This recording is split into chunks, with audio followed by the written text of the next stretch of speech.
తిరుపతి లడ్డు గురించి నేను పెట్టిన వీడియోకి చాలామంది స్పందిస్తున్నారు. ముఖ్యంగా కొంతమంది ఎక్కువ ఎక్సైట్ అయిపోయి ఇన్ని క్వెషన్స్ ఏస్తున్నారు కదా మీరు. మేజర్ క్వెషన్ ఏంటంటే లడ్డు గురించి తెలిసి శాంపిల్ టెస్టింగ్ పాస్ అయ్యి 2 మంత్స్ తర్వాత ఎందుకు రివీల్ చేశారు? ఈ 2 మంత్స్ ఏం చేస్తున్నారు? ఇలాంటి మల్టిపుల్ క్వెషన్స్ ఏస్తున్నారు. ఓకే, అన్నిటికి ఆన్సర్ దొరుకుతుంది, డోంట్ వరీ. ఇన్ని లాజిక్లు ఇంత సిబిసిఐడిలా మీరు ఇన్వెస్టిగేట్ చేస్తున్నారు కదా. ఒక చిన్న క్వెషన్ ఇప్పుడు రేజ్ అవ్వలేదా? చర్చ్ ఫాదర్సే ఉండాలి, మాస్కులో దానికి సంబంధించిన వాళ్ళే ఉండాలి అనే ఉన్నప్పుడు తిరుపతి వెంకన్న టెంపుల్లో క్రిస్టియన్స్ ఎందుకున్నారు అనే క్వశ్చన్ మీకు ఎప్పుడు రేజ్ అవ్వలేదా? ఈ చిన్న లాజిక్ ఎట్లా మిస్ అయ్యారు?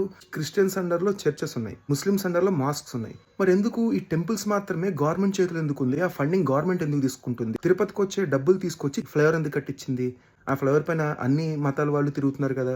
మరి తిరుపతి డబ్బులతో కట్టించిన ఫ్లేవర్ పైన మేము ఎక్కవని ఈ రోజున మీరు క్వశ్చన్ చేసుకున్నారా? లేదు కదా. ఎందుకంటే ఇది అందరిదే అనుకున్నాం.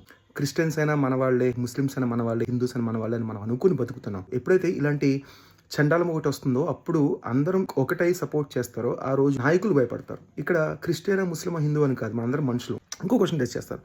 ఈ జగన్ ఇరికించడానికి లడ్డు ఇష్యూ తీసుకొచ్చారు మీరు అనుకుంటే మీ అంత అమాయకులు ఇంకొకరు. ఎందుకంటే పఫుల్లోనే 3 కోట్ల స్కామ్ చేసిన గవర్నమెంట్ వైసీపీ గవర్నమెంట్. వాళ్ళని బొక్కలేయాలంటే ఇన్నున్నాయి. లడ్డూని మధ్యలో తీసుకొచ్చి పెట్టాల్సిన అవసరం లేదు.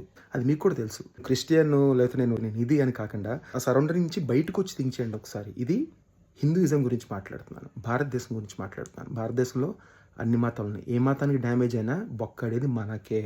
అది గుర్తుపెట్టుకోండి. ఇది పవన్ కళ్యాణ్ గురించో, చంద్రబాబు నాయుడు గురించో, జగన్మోహన్ రెడ్డి గురించో, ఎక్సైజ్ గురించి కాదు, వెంకటేశ్వర స్వామి గురించి. అది గుర్తుపెట్టుకోండి.